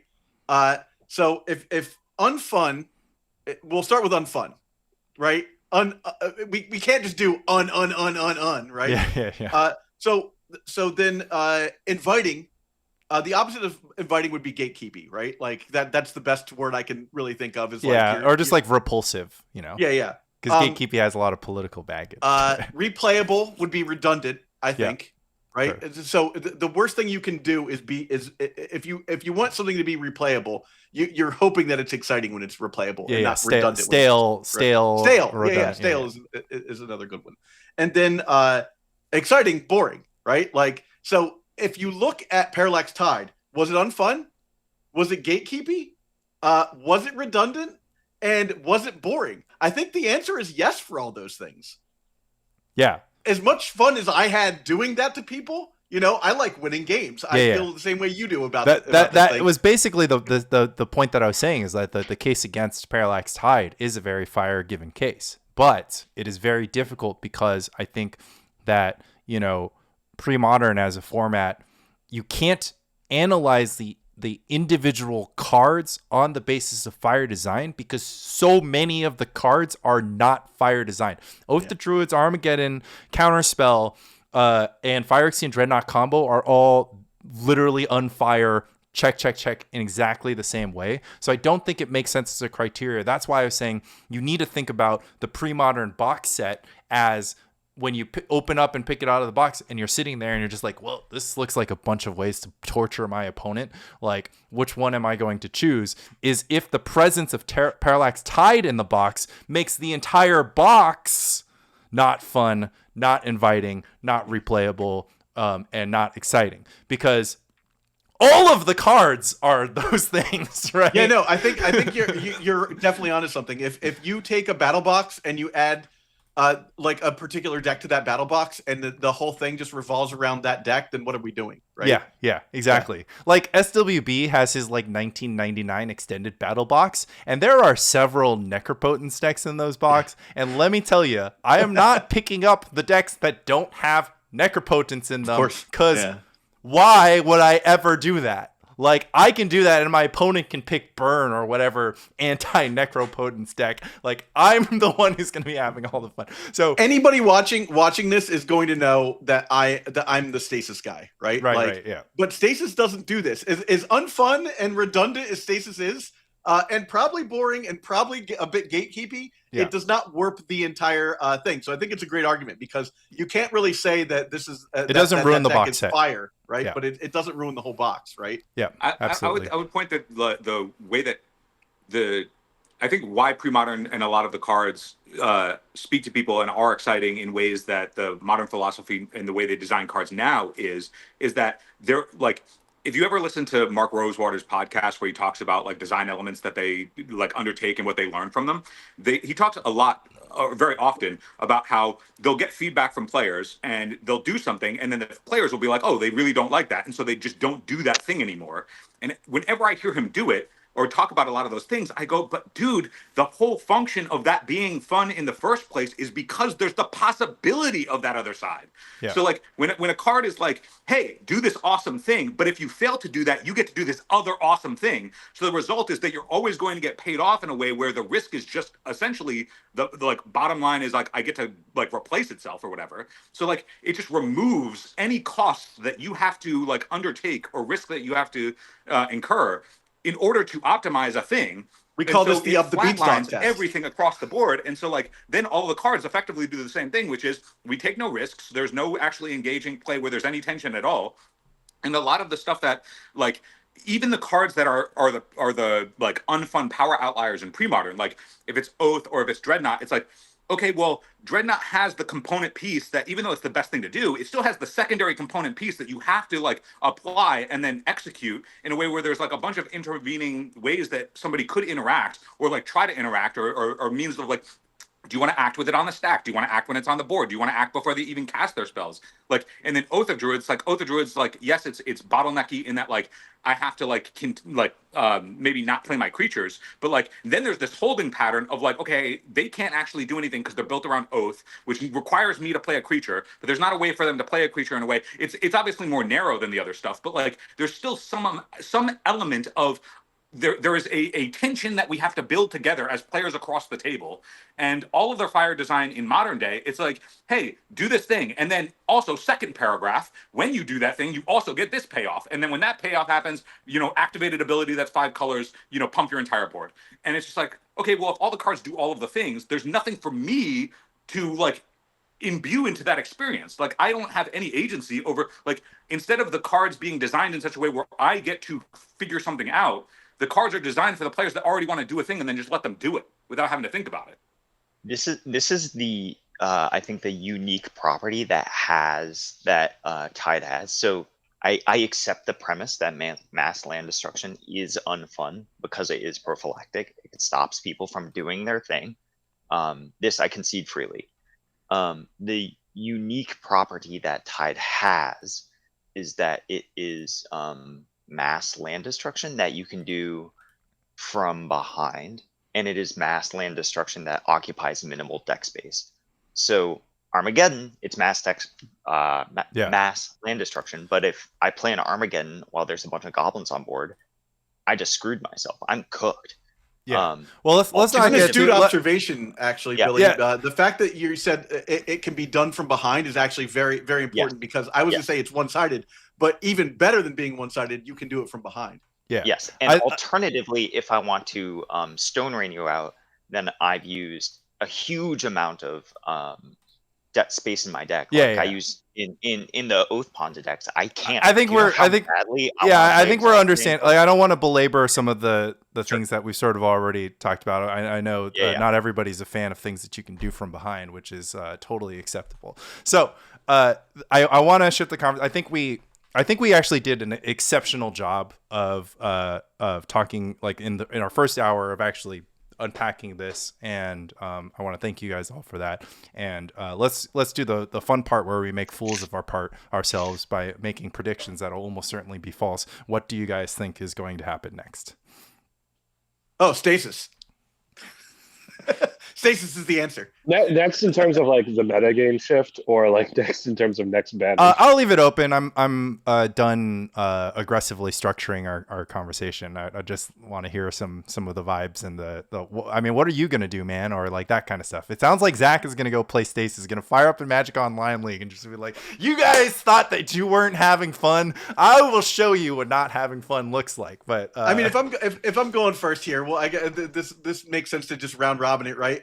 I think I'll start with Stasis, but I do actually want to explore the Thawing Glacier space a lot more now that I can actually have multiple lands on the board and not worry about being like one-sided Armageddon. So I think I truly will be trying to discover if Thawing Glaciers is a card that can be put back into this format. So I'm super excited to try that out. What do I think is going to happen to the format? I think we're going to see more Dreadnought with the sideboard plan of either I'm not playing a sideboard plan, I'm just playing like random sideboard cards, or the pivot will be Brain Freeze. Of course, yep. I mean, Dreadnought is going to stay, like, there's a lot of tideless builds of Dreadnought, so it's absolutely going to keep Dreadnoughting. Andy, what do you have? I'm excited to play nonsense. I'm definitely going to play some dumb decks at League. I think that there's going to be a lot of people that end up trying out bad decks because they think that it's free and like open to play bad decks, and then we'll realize that they're bad decks. Are you going to bully those people or what? With Lodestone Bobble, yeah. Yeah, okay. So you're one of those people too, actually. No, I'm definitely playing something bad at League at least. But yeah, I don't know. I think Oathpods ends up being good. Or like until people adapt and get their Sabo's webs and maybe Sacred Grounds or something along. I want to drop lines. a quick aside on that. Oath Ponza used to be good against Mono Blue Tide, and then Mono Blue Tide stopped playing Standstill, and that's kind of where we ended up. It wasn't that, right? Well, sure. Yes. Yeah. I guess I play tested a lot for LobsterCon 2024 against SWB because he was on Oath, and like it felt like a pretty good matchup, but I also wasn't running Standstill. Yeah. Okay. Phil, what you got? Oh, sorry. One other thing was I think we're not going to see the resurgence of like Rifter or some of these other decks that still fold to land destruction. Yeah, they're still getting bullied. That people think are back is the kind of the summary. Phil? Yeah, if it's just off of where Parallax Tide went, I expect there to be more things like what Zach is talking about of Thawing Glaciers, just like more experimentation with that sort of thing. And so I'm going to reach for back to basics. All right. Billy? I have no predictions. I No. Okay. Stake something on something. We are saying things. We are making takes here. There are no takes. Okay, fair. I think that red is gonna perk up a bit. Yeah. Because they're going to have a bit more sideboard space where they don't have to just just play 8 blasts or whatever they're up to. I don't know. I don't play those decks. So red's gonna perk up a bit. And probably in response, I don't know. I'm excited to see the control decks diversify. I'm gonna say red perk gets. I think summer 2026 is gonna be the season of red. How about that? All right. LobsterCon mountains back on the menu for LobsterCon. Yeah, not just for triggering. Yeah, that's a good one. That's your take. Mountain unbanned. Yeah, here's red summer. Interesting stuff, because I feel like Dreadnought has an effect on this, but I will give my take. Dreadnought, no more tides in the sideboard. Basically not a problem. In fact, I think that the most progressive Dreadnought players had sort of identified that Tide wasn't what they wanted to do, because Tide was meant to bully Oath Ponza and Replenish. And people stopped playing Oath Ponza and Replenish. And you can't play Replenish anymore. That's my other take. I don't think people will play blue-white Replenish that just puts back Opal Wave. I think that Tide was a very important facet of that deck, and I think that an optimal design is going to be something that I can't fully predict. It'll be fun to brew around, a Replenish deck that loots, but I certainly don't think that Opalescence and Parallax Wave is better than, like whatever else. But yeah, I saw that the Dreadnought players, Raska is basically a genius, and he did basically from the point that he built the Tide deck, he stopped putting Tide in the sideboard because he understood that his role as a deck innovator is exploiting and finding angles and pushing, and he pushed past Tide, and I think that Dreadnought easily pushes past Tide. Whether or not it's a weaker deck overall, certainly debatable. It definitely hurts the deck that now you know that you're never getting tided. It allows you to do things like you don't have to play around the pivot anymore, which is yeah. it's huge Do you because Brad, you're not meddling mage naming Tide if you're Brad in the finals of Sacred Torch anymore. So that Do you was a think that huge equity thing.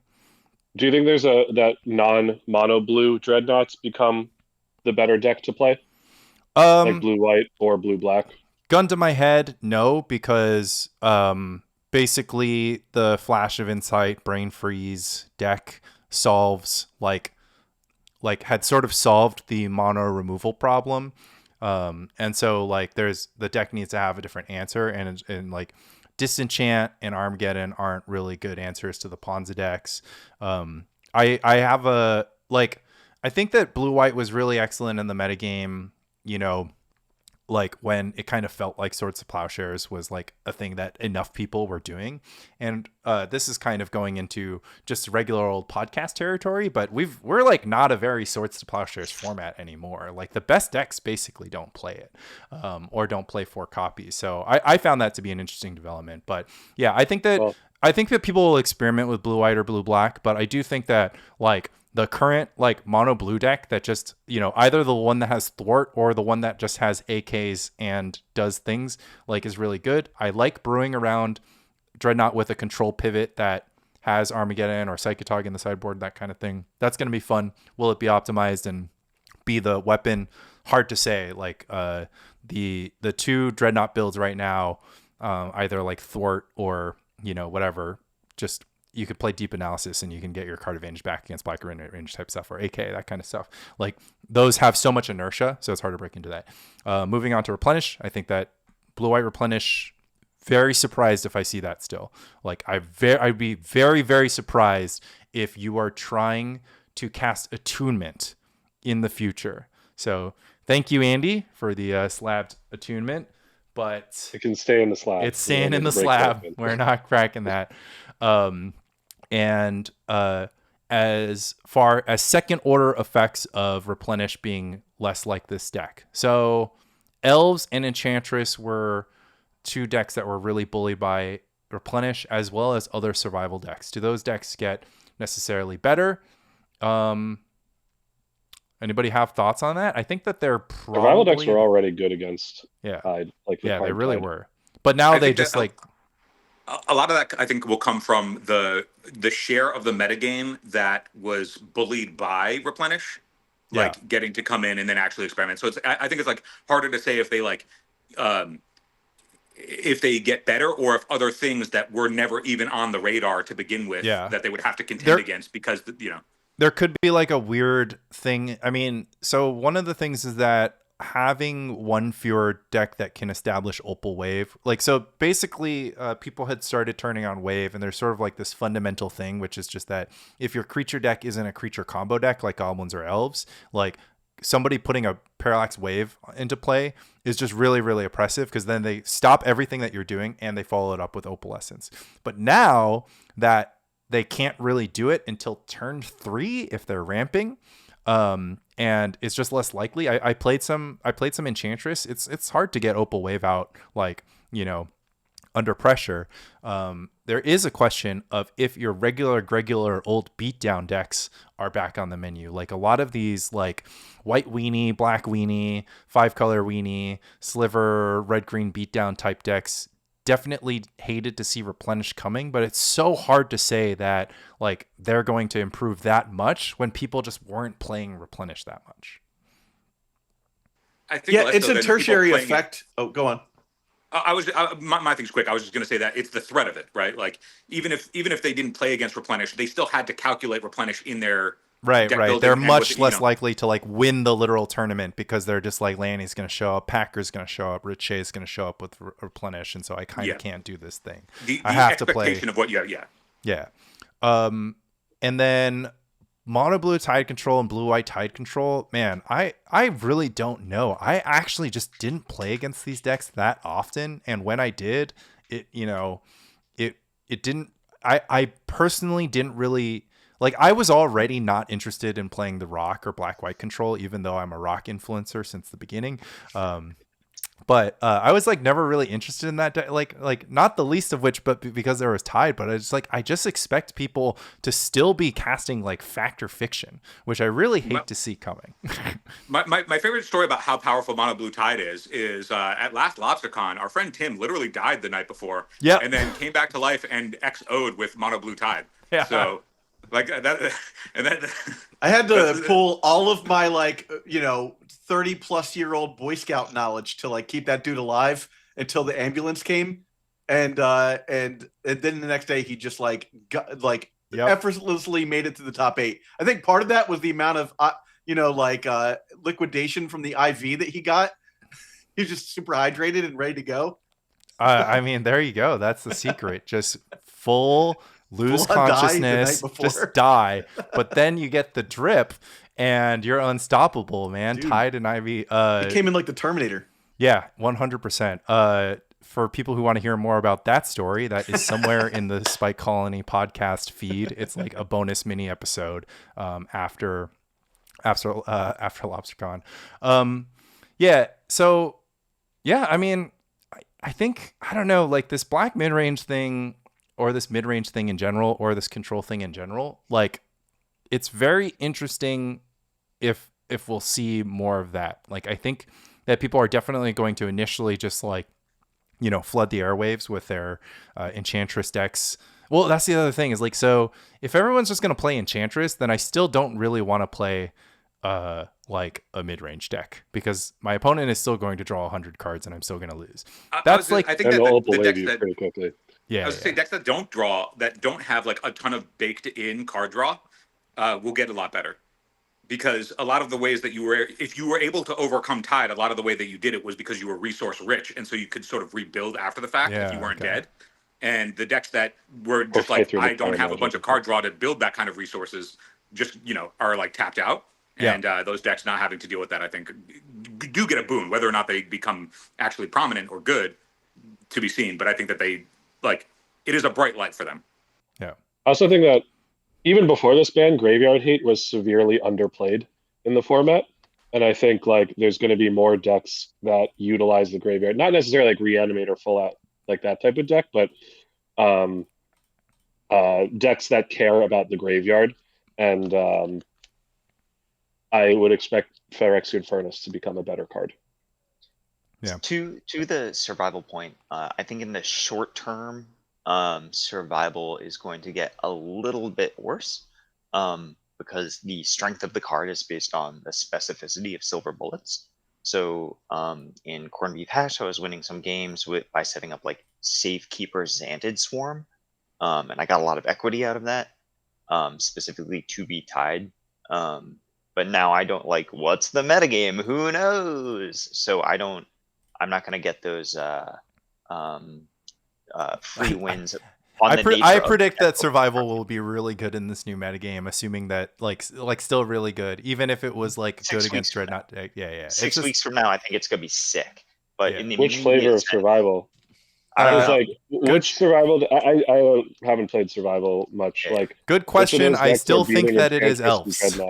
I think elves is still just a really amazing deck that is expensive and people don't play it, and I don't think it's actually that hard. Just put Deranged Hermit into play, guys. You don't have to overthink it. Make sure it has haste if you need that kind of thing. Also the influx of crop rotation for once people realize they can play with 8 cradles, it gets a lot better too. I think that is a hot take, and that was the Snap Cradle Pop thing. I mean that's an awesome deck. But yeah, I don't know. I mean, it's weird because I'm just like, it's not really a deck that I was just like dying to build that I didn't build because of Tide, but that's just because of me personally. Like, I guess I didn't even consider cards. I mean, I think that like cards that cost a lot of mana are still very difficult to play. And yeah, I think one of the things we're seeing in chat is just like, oh, Pernicious Deed stonks are up. So, laughable. Yeah. I think that you will see the like full English breakfast style deck come back out and possibly Rexer again. Okay, nobody's playing HFEB online. The Rexer deck was good against online now, right? Good against Tide. It is fixed online, yeah. H5 is fully fixed, and people didn't really play it. And then Rexer, Yeah, the Rexer deck was great against Tide. yeah, it was great against Tide Control. It was horrible against Replenish. And I guess 50-50 slightly favored against Dreadnought, depending. I mean, I think the problem was pilots were casting Duress on turn 1. That's neither here nor there. Yeah, I don't. It's so hard to not, though. You know, you just want to know what's going on. Yeah, pretty hard to lose. Yeah, so I don't know. I'm having a tough time, I think, because I think that like it'll just be like, yeah, I don't know, man. I feel like we're gonna all sit down at the same table.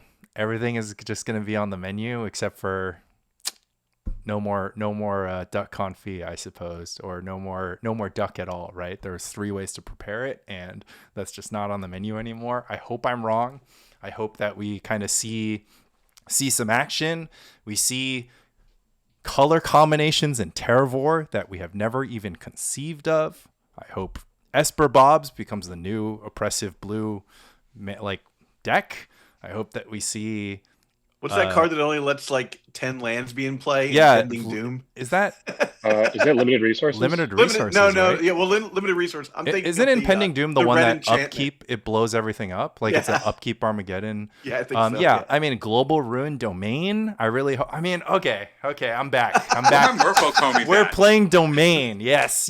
We had Sacred Ground in our Domain sideboard, and it was still not good enough. But now I'm going to be like Lay of the Land, Sacred Ground, laugh in Billy's face, Global Ruin, pick up those non-basic lands. Oh, I hope you do. You're making me think. You want to know the worst part about Parallax Tide is that Teferi's response didn't work against it. Okay. Well, You're right about that. A very little amount of work against it. I mean, you might draw lands in addition to the one that you saved. You are Nothing's right more that deflating than being like, yes, Teferi's response. I the think- exact tool made for this type of thing. I do think Well, that a when good it half was an measure should have been. interrupt, Yeah, I think it a worked. good half measure should have been. No, it doesn't work as an interrupt. You can't Crozen Grip the Tide either. But no, but this, I mean, when interrupts were actually a thing, when like they could not respond to it again. no, but it doesn't. It still doesn't work because you put all 5 on the stack holding priority. We had the Crozen Grip thing. never mind. Or You can't cross then it. after it Correct dies, it. it'd be the stifle. Yeah, you Crozen Grip the thing. So I do think maybe the change should have been just nobody talked about it. We should have just errata Teferi's response to say, or cards named Parallax Tide, draw 5 cards, or here's the errata, put any number counter of lands in any play. number of spells or abilities that target a land you control. There That you are go. on the stack. Mind break, trap. Teferi's response was the answer. I actually had a crazy take that I woke up this morning and I wanted to drop this in Wild Speculations. I'm like, guys, ban Hydroblast and Blue Elemental Blast. So then blue decks can't beat red decks anymore, and we actually have a metagame. But I mean, that goes right along with your what if Stifle was on the ban list? How would that look? exactly. People who boot up the ban list are like, I can't play Blue Blast, but I can play Red Blast. Like, what kind of format is this? Like, what kind of bullshit is I don't this? think that blue decks will still beat red decks. They just run Essence Flare and chill. I mean, I think that it's nice because now you can red blast those cards when you couldn't because your red blast would get blue blasted. I was like playing a lot of Psychotalk and I would just be like, Psychotalk. They'd be like, blast it. I'm like, blast your blast. G. Like, that's the deal. But, I think that it's, I mean, we're living in a tideless world. I think we did a great job here. Is there and I also, I mean, Jesus Christ, I'm so sorry. Shout outs, Zach and Phil, Eternal Durdles, thank you so much. Billy, Hardcast, Duress Crew, we're cooking it up. LobsterCon, brand new meta, brand new data, Magic Online.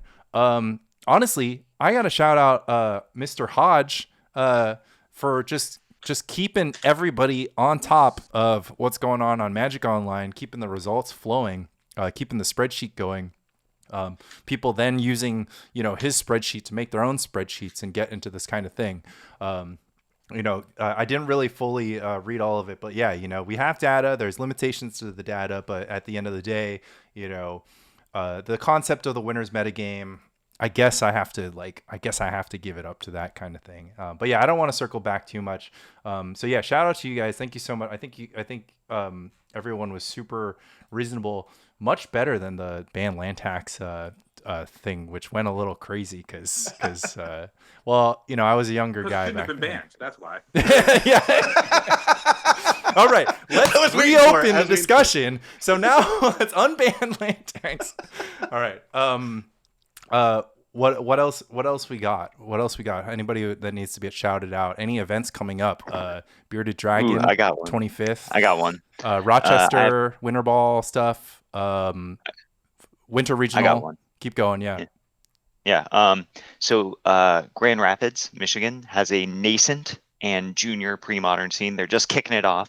So if you're in Michigan, if you're in the Midwest, they're not a old growth forest yet. So if you would like to plant some saplings in Grand Rapids, you can play at Galactic Toys and Games on February 1st.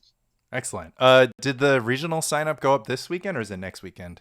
It happened 2 hours and 23 minutes ago. Did it cap? Because it caps. It was real close when I signed on. Okay, cool. It's definitely capped now. All the guys who weren't going to go because people were going to play Tide just freaking like, I'm in. Yeah.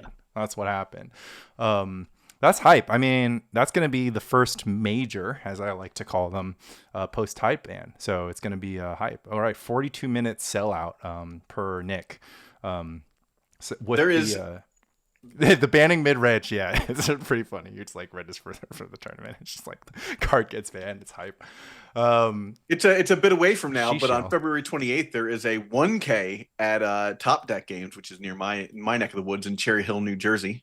All right, let's go. Are you close to Bearded Dragon? Should we make the 25th happen, or no? Me, I'm not. I don't drive, so I am not essentially not close to Bearded Dragon. Even though I suppose, but as the bird flies, it's like 40 minutes from me. Yeah. However, there's no train to the Bearded Dragon. All right, I'll pick you up. Sounds good. Cool. Well, great job, y'all. That was fun. I think. Andy, are you happy or sad? Tell Anton if you're happy or sad. I'm happy. Yeah, this is great. Yeah. Yeah. Zach's happy. Yeah, I'm hyped. Phil's happy. You guys talked about it on your video, so you kind of were already pro ban. Yeah, we know Billy's basically happy. locking in for another like half an hour after this. Yeah. The content train must go. You'll have to show me how to publish our stuff in 2 feeds at the same time. Yeah. And then Billy's happy. Me, well, look, if you guys are all happy, then fine. I want you guys I don't think to it should have been down, but like I think this is gonna be I like a new meta. And I realistically don't play Tide at leagues that often, so like I'm already because you don't like playing bullying Legendary people. You don't like bullying your friends. Unlike SWB, who has no mercy. He's just like, fuck you guys. I'm taking my points. Like, let's go. I find that I have way more fun when people are like, "You're doing something cool," and maybe winning a little bit. Versus like you're just winning and doing the thing that everyone else is you're doing. a real ethical bully. You like it when the kids are just like, you know, at least my lunch money is getting spent by a creative swell guy. Yeah. So I mean, if I'm stunting on people with stasis, I'm having a great time. But like, no, I mean, if this is the one format you can do that, no one's like, you're the worst. Oh, Speaking people of still stasis, do that. Lanny, tell Zach why Black Vice is actually bad. Oh, it doesn't do anything. It doesn't do anything, Zach. It does nothing. You already have a card that you have a lot of cards that don't do anything, so it's just another card that doesn't do anything. I mean, obviously, no, it does nothing. Obviously, yeah, it does nothing. Yeah. The Seinfeld magic cards. Yeah, I mean, you guys. I mean, I'm on the anti-duress crusade recently. I've just been like stirring pots by saying like you should just cut duress from every like full on encroach, ostracize. Is that what you're saying? No, just full on. Don't play discard, man. Like, why play discard when you can play counter magic when you can play cantrips? Like, you know, you can draw cards. You're combo deck. Yeah, like you want your duress in your combo deck. Yeah, you want duress in your combo deck. Yeah. Unless it's the what's it called? Yeah. Phil, the asymmetry of knowledge, right? Yeah. Well, that's knowledge asymmetry is so powerful. It's overrated. I already know what's in your hand. I already know. But there's a whole podcast to be talked about that. Like the whole idea that all right. And recording, re-record. Welcome to the Spy Colony podcast.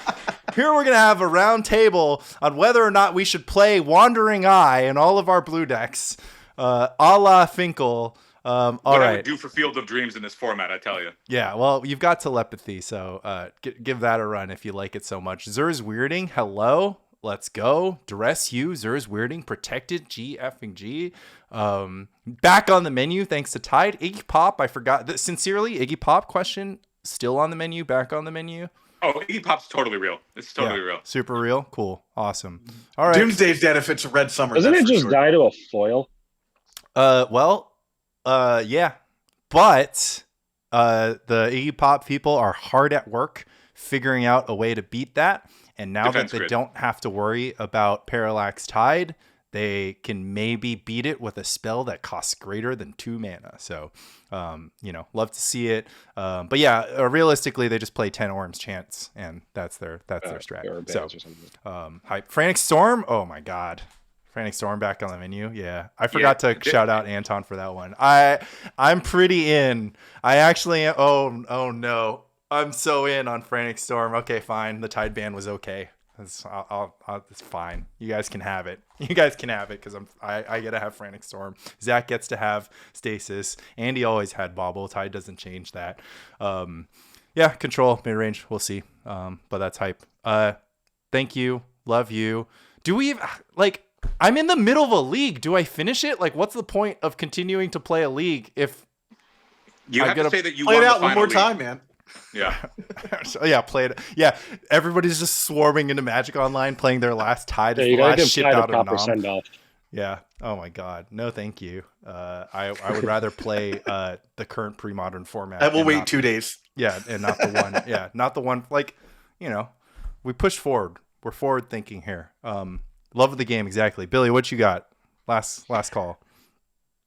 I wish somebody had come up with the secret sauce. I think that I put so much time and so much thought into this. I can splash black for duress abeyance. That just totally cooks them. Or and I think the it's a hollow victory. But it would have been nicer. It would have been nicer if we could have bullied Tide back down to less than the amount of metagame. I fully agree, and I think we were sort of trying to do that, and I think that there was inklings of that. I think that the Enchantress innovation was super great, but yeah, I fully agree. I think you and I are on the same page, and it was just a question of what our tolerance threshold was for at what point are we going to say enough is enough. I was quite far from that threshold. Many people were quite far past it. So, at the end of the day, like I said, I'm happy you guys are happy. And, we still are going to keep doing what we're doing. I guess I hope nobody bought them for, it's just such an awkward, I hope nobody bought them for $50 or whatever BS. That's side thing. If anybody has thoughts on the ban, but doesn't have a podcast, hit me up at ForceFill on any social, and I'll publish you on EternalDurdles.com with any of your thoughts. Yes. Same here, but I won't publish you. I'll just read it and tell you what I think. No, just send all of it to Eternal Durdles. All right. Awesome. Well, thanks again, guys. I feel honestly, I'm so glad we got on the horn right away, because I feel like any kind of negativity that I felt was just immediately evaporated, because I'm just reminded about how awesome it is to have people like y'all in the community and have chats like these. And so, right back at you, man. It's premodern is going to be resilient no matter what. It's going to take more than a random banning of a card to necessarily destroy it. So, at the very least, I have faith in our institutions. So let's go. Well love said. Spy Colony, love Eternal Durdles, and love Duress Crew. Bye, guys. Catch it.